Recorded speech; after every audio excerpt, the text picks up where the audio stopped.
স্বাগত জানাচ্ছি টিএসপি বাংলায় আইএলস। তো আমরা আজকে আলোচনা করব। ধারাবাহিকভাবে আমরা আসলে শুরু করছি যে আমরা ভোকাবুলারি একটা পার্ট এবং গ্রামার একটা পার্ট। এই দুটো পার্টে আমরা আলোচনা করব। এর মধ্যে আইএলস এর যে ৩ টা সেগমেন্ট অর্থাৎ রিডিং, রাইটিং এবং হচ্ছে স্পিকিং। এই ৩ টার জন্যই প্রয়োজনীয় ইনস্ট্রাকশন গুলো আমরা আমাদের এই যে লেকচারের সাথে আমরা কিন্তু সেগুলো আপনাদেরকে জানিয়ে দেব। আর সবচেয়ে গুরুত্বপূর্ণ বিষয় হচ্ছে আসলে আমরা কেন এই প্রক্রিয়ায় এগোচ্ছি? প্রত্যেকেই স্বতন্ত্র একটা প্রক্রিয়া আসলে কোনো একটা ভাষা শেখার জন্য, কোনো একটা ভাষার আ একটা নির্দিষ্ট লেভেল পর্যন্ত স্কিল ডেভেলপ করার জন্য একেকজন আসলে একেক ধরনের পদ্ধতি অবলম্বন করে। তো আমরা এখানে যে বাংলার যে লেকচার দিচ্ছি, এটার পেছনে মূলত কারণ হচ্ছে আমরা চাচ্ছি যে খুব সহজভাবে এই আ ভাষাটিকে আমরা একটু রপ্ত করার চেষ্টা করব এবং আমরা অনেকেই পারি। আমরা অনেকেই ইংলিশ রিডিং পারি, আমরা বেসিক কমিউনিকেশন পারি। আমরা আসলে IELTS এর যে ওভারঅল সিস্টেম, সেই সিস্টেমটাতে আমাদের অনেকের প্রবলেম হয়। তো কাজেই এটাকে আমরা ফোকাস করছি যে এই সমস্যাগুলো কিভাবে সলভ করা যায়। অর্থাৎ এখানে যে একটা টেস্টের যে একটা আ সিস্টেম আছে যে একটা আ আমরা যেটাকে বলতে পারি একটা আ আ মানে এই যে টেস্ট করার যে প্রক্রিয়া, যে মেথড সেটাকে আসলে বুঝতে পারা। তো কাজেই আমরা সেখানে ২ টো বিষয়কে ফোকাস করে এগোচ্ছি। একটা হচ্ছে গিয়ে ভোকাবুলারি। আমরা এইটা নিয়ে রেগুলারলি হচ্ছে একটা পার্টে আলোচনা করব। আরেকটা পার্ট হচ্ছে আমাদের গ্রামার। যেটা বেসিক্যালি আসলে আমাদের সবারই কম বেশি প্রয়োজন হয়।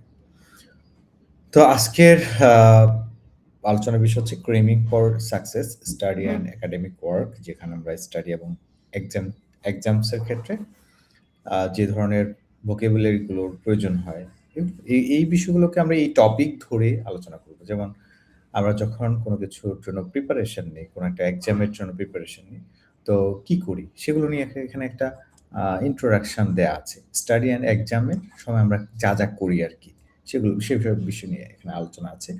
এই প্যাসেজটা পড়ে আমরা একটু বোঝার চেষ্টা করব যে এখানে কি ধরনের নতুন ভোকাবুলারি আমরা শিখতে পারছি এবং সেগুলোর মিনিং কি সেটা আমরা আইডেন্টিফাই করার চেষ্টা করব এই পার্ট থেকে। তো শুরু করা যাক। ১ম এ আমি একটু পড়ে শোনাই যে, "Before an exam, some students cram for it." এই যে এখানে ক্রেম শব্দটা অনেকের কাছে নতুন হতে পারে। সো এটাকে আমরা বোল্ড করতে পারি বা সার্কেল করতে পারি। আচ্ছা, আমরা এখানে এটাকে সার্কেল করে দিচ্ছি। তো আ কি বলছি? আমরা যে সেন্টেন্সটাতে একটা নতুন ওয়ার্ড পেলাম সেটা হচ্ছে ক্রেম। "Even if you are a genius, you will have to do some revision." এই যে genius, do do some revision, এই দুটো নতুন শব্দ। If the exam happens every year, you can revise by looking past papers. এই যে past papers, এটা কিন্তু একটা নতুন vocab. Some things can be memorised. এই যে memorised, or learned of by heart, learned by heart অথবা learned of by heart, but rote learning, এই যেখানে root লার্নিংটা একটা নতুন word, is not sufficient for most subject. It is also possible to use mnemonics. এই যে mnemonics, এটা একটা নতুন word. However, all things considered, the best idea is to bury yourself in your books. এই যে bury yourself in your books, বইয়ের মধ্যে নিজেকে কবরস্থ করা। খুবই সুন্দর একটা ফ্রেজাল ওয়ার্ড। তো এটা আমরা কেন এই যে স্টাডি এবং এক্সাম রিলেভেন্ট, আমরা যখন প্রিপারেশন নেই কোনো একটা এক্সামের জন্য, স্টাডিকে কেন্দ্র করে, তখন আমাদেরকে এই ধরনের শব্দগুলোর সাথে পরিচিত হতে হয়, ব্যবহার করতে হয়। যেমন bury yourself in your books, এমনভাবে পড়ো যে বইয়ের মধ্যে একেবারে পুরো নিমজ্জিত হয়ে যাওয়া, নিমগ্ন হয়ে যাওয়া। এটাকে ইংলিশে একটা খুবই সুন্দর ভোকাবুলারি ব্যবহার করা হয়, bury yourself in your books.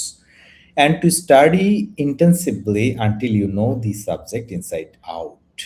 এখানে intensively এবং হচ্ছে no the subject inside out. তো এখানে যে কয়েকটা প্রায় ৮ টা আমরা আন্ডারলাইন করতে পারলাম। এই ৮ টা ভোকাবুলারি সম্পর্কে আমাদের আসলে আ একটু আলোচনা করতে হবে। এগুলো দ্বারা আসলে কি মিনিং করা হচ্ছে। এটা একটু আমরা একটু আইডেন্টিফাই করে দেখি যে এই ভোকাবুলারি গুলো আমরা নতুন আমাদের সাথে আ আমরা নতুনভাবে পরিচিত হচ্ছি। এই ওয়ার্ড গুলো হয়তো অনেকে জেনে থাকবেন, শুনে থাকবেন এর আগে। বাট আমরা একটু আলোচনা করি। একটা মানে হচ্ছে study in a very concentrated way for a short time. এইটাকে বলা হয় ক্রেইম। যখন কেউ অল্প সময়ের জন্য খুবই কনসেনট্রেশন দিয়ে পড়াশোনা করে, অধ্যয়ন করে তখন সেটাকে বলা হয় ক্রেইম বা এটাকে আমরা ক্রেইমিং বলি বা এরপরে আসে আরেকটা হচ্ছে গিয়ে জিনিয়াস। জিনিয়াস শব্দটাকে আমরা আসলে কি বোঝাই? এটার কি মিন করি আমরা? An exceptionally exceptionally clever person যাকে বলা হয় এক্সেপশনাল। এটা আসলে কেউ যখন অন্য কারো মতো নয় অর্থাৎ অসাধারণ পাণ্ডিত্য, চালাক, চতুর হলে তখন তাকে আমরা বলি জিনিয়াস। সো এইটা আমাদের জন্য একটা কমন ওয়ার্ড। দেন পরবর্তীতে থার্ড আরেকটা হচ্ছে ডু সাম রিভিশন। এই ডু সাম রিভিশন এই কথাটা আমরা ব্যবহার করি এক্সামের ক্ষেত্রে। তারপরে হচ্ছে এক্সামের প্রিপারেশনের ক্ষেত্রে, বিফোর এক্সাম এবং অন এক্সাম দুটো সময় আমরা ব্যবহার করি। দেন আরেকটা ওয়ার্ড হচ্ছে গিয়ে রিভাইজ। রিভাইজ মানে কি? আমরা বলি না ডু সাম রিভিশন আর রিভাইজটা নিশ্চয়ই একটা ভার্ব ভার্ব ওয়ার্ড। সেক্ষেত্রে এইটা দ্বারা কি বোঝায়? রিভাইজ মানে হচ্ছে learning purely by repetition. Learning purely একেবারে খুব মনোযোগের সহিত বা খুব মনোযোগ দিয়ে পিউরলি বাই রিপিটেশন। রিপিটেশন বারবার যখন কোনো কিছু পড়া হয় তখন সেটাকে রিভাইজ বলে। দেন হচ্ছে আরেকটা ওয়ার্ড পেলাম আমরা হচ্ছে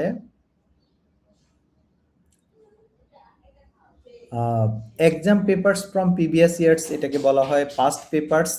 মেমোরাইজড বলা হয় লার্নিং পিউরলি বাই রিপিটিশন। যখন বারবার পড়ে সেটাকে মনে রাখার চেষ্টা করা হয়। Learned of by heart. Learned of by heart. এর মেমোরাইজটাকে আমরা অন্য একটা ওয়ার্ডে ব্যবহার করতে পারি, যেমন লার্নড বাই হার্ট, একেবারে অন্তর দিয়ে হৃদয়ঙ্গম করা, হৃদয়ের হৃদয়ের অনুভব করে কোনো কিছু শেখা, সেটাকে লার্নড বাই হার্ট বলতে পারি বা লার্নড অফ বাই হার্ট বলতে পারি। এটাকে আরেকটা আমরা সিনোনিম ব্যবহার করতে পারি মেমোরাইজড। রুট লার্নিংটা মিনিং হচ্ছে গিয়ে learning purely by repetition. Rote learning is not sufficient for most subjects. It is also possible to use mnemonics. Mnemonics মানে হচ্ছে নেমোনিক্সটা হচ্ছে কি tricks that help you remember something. কোনো কিছু ট্রিক্স ব্যবহার করে কোনো কিছু শেখা যায়। যেমন আমরা অনেক সময় অনেকগুলো ওয়ার্ড বা কোনো কিছুর নাম, কোনো একটা যেমন বায়োলজিতে কোনো কোষের আহ, যে অঙ্গাণুগুলো রয়েছে সেগুলোকে বা কোষের যে উপাদানগুলো রয়েছে সেগুলোকে যখন আমরা মেমোরাইজ করার চেষ্টা করি তখন সেগুলোর প্রত্যেকটা প্রথম অক্ষর নিয়ে আমরা একটা সেন্টেন্স তৈরি করি খুব সহজে, যাতে আমরা সেই পার্টগুলোকে মনে রাখতে পারি। এভাবে আমরা নানান কৌশলে নানানভাবে বিভিন্ন জেলার নাম, কোনো একটা বিভাগের অন্তর্গত জেলাগুলোর নাম, কোনো একটা মহাদেশের অন্তর্ভুক্ত দেশগুলোর নাম, তারপরে হচ্ছে মহাসমুদ্রগুলোর নাম। এইভাবে আমরা বিভিন্ন বিষয়ের নাম যখন একাধিক বিষয়ের নাম মনে রাখার জন্য আমরা কৌশল অবলম্বন করি, এটাকে বলা হয় নেমোনিক্স। তো নেমোনিক্স শব্দটা স্পেলিং আমরা সাধারণত নেমোনিক্সই করি, কিন্তু এটা এম দিয়ে শুরু হয়। নেমোনিক্সটা basically tricks that help you remember something. আমরা এটাও বুঝলাম এই যে নেমোনিক্স এটা একটা খুবই সুন্দর একটা ট্রিক্স ফর এক্সাম। সো এটা আমরা বুঝলাম। দেন পরে আরেকটা বিষয়, আরেকটা ওয়ার্ড আসে, সেটা হচ্ছে গিয়ে bury yourself in your books.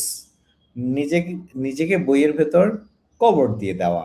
এটাকে যদি আমরা একেবারে শাব্দিক অনুবাদ করি এমনটা হতে হয় মনে হয়, কিন্তু বেসিক্যালি হচ্ছে মানে বইয়ের মধ্যে নিমগ্ন হয়ে যাওয়া, নিমজ্জিত হয়ে যাওয়া, বইতে ডুবে যাওয়া। হ্যাঁ? স্পেন্ড দি ম্যাক্সিমাম টাইম স্টাডিং, অর্থাৎ বেশিরভাগ সময়ই তুমি যখন কোনো একটা বই নিয়ে পড়াশোনা করবা, বইয়ের পেছনে লেগে থাকবা, ওই চ্যাপ্টারের প্রত্যেকটা টপিক নিয়ে যখন তুমি আলোচনা করবা, চিন্তাভাবনা করবা, লেখালেখি করবা, ভাববা। মানে দিনের অধিকাংশ সময় তোমার ওই স্পেন্ডিংটা হচ্ছে বইয়ের পেছনে। টাইম স্পেন্ড হচ্ছে বইয়ের পেছনে। এটাকে বলে bury yourself in your books. So this is very important, very important. Bury yourself in your books for also to study, to improve English academic skills or conversational skills. এটা আমরা বুঝলাম, এটা গুরুত্বপূর্ণ একটা বিষয়। দেন হচ্ছে আমরা একটু পরের যে vocabulary গুলো আছে সেগুলোতে যদি একটু যাই। যেমন এরপর হচ্ছে intensively, intensively দ্বারা কি বোঝায়?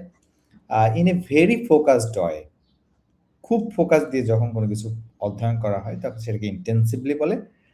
দেন হচ্ছে know the subject inside out, কোনো কিছু সম্পর্কে পরিপূর্ণভাবে জানা, পরিপূর্ণভাবে সেটা সম্পর্কিত তথ্যগুলো খুঁটে, খুঁটে বের করে পড়া। know the subject inside out, একেবারে সেটার A to Z যখন জানা হয় তখন know it completely, completely কোনো একটা বিষয় সম্পর্কে জানার চেষ্টা করতে হবে। যে আপনি সাপোজ যখন আপনি জানার চেষ্টা করছেন যে আ আ সাপোজ লাওস দেশটি কোথায় অবস্থিত? এটি দক্ষিণ-পূর্ব এশিয়ার আ এর পার্শ্ববর্তী দেশগুলো কোনগুলো দেশ নিয়ে অবস্থিত? তার পাশে কোন মহাসমুদ্র আছে? সেখানকার অর্থনীতি কেমন? সেখানকার ভূগোল কেমন? রাজনীতির এই যে পালাবদল সেটি সেখানে কেমন? পলিটিক্যাল কালচার, জিওগ্রাফিক্যাল ডেভেলপমেন্ট, সেখানকার লাইফস্টাইল, এভরিথিং আপনি কিন্তু তখন যখন জানবেন তখন সেই লাওস সম্পর্কে আপনি আ মোটামুটি আপনার ভালোভাবে একটা ধারণা হবে যে সেটার কোথায় কি আছে না আছে, কিভাবে সেটা সেই দেশটা আসলে কিভাবে গভর্ন করছে, এভরিথিং। মানে যাই আপনি জানার চেষ্টা করবেন, know it completely, এটাকে বলা হয় know the subject inside out।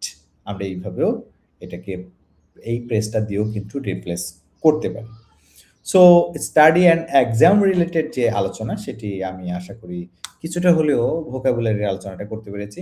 আমরা প্রতিদিনই চেষ্টা করব একটা পার্টে হচ্ছে ভোকাবুলারি নিয়ে আলোচনা করব, আরেকটা পার্টে হচ্ছে গ্রামার সেকশন নিয়ে আলোচনা করব। এবং এই ধারাবাহিকভাবে আলোচনা করার মাধ্যমে এই টিএসপি, আইএলটিএস এর যে আমরা পার্ট বাই পার্ট যে আলোচনা করছি সেটা ১০০ পর্বে গিয়ে শেষ হবে। ইতিমধ্যে ১৯ তম পর্ব আপলোড দেয়া আছে YouTube এ, এবং আজকে যে পর্বটা এইটা হবে ২০ তম পর্ব। এভাবে আমরা ধারাবাহিকভাবে পরবর্তীতে শুধুমাত্র ভোকাবুলারি পার্টের জন্য এবং হচ্ছে IELTS এর আ সবগুলো মানে রিডিং, রাইটিং, দেন হচ্ছে স্পিকিং, সবগুলো পার্টের জন্য গ্রামারটা খুবই গুরুত্বপূর্ণ। সে কারণে আমরা বেসিক্যালি একটা ভোকাবুলারি বই থেকে আলোচনা করব এবং হচ্ছে একটা গ্রামার বই থেকে আলোচনা করব। এই দুটোর সমন্বয়ে আমাদের ১০০ টা পর্ব শেষ করব।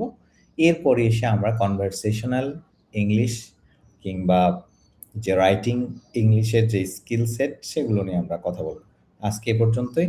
সবাই ভালো থাকবেন। ধন্যবাদ সবাইকে। আল্লাহ হাফেজ।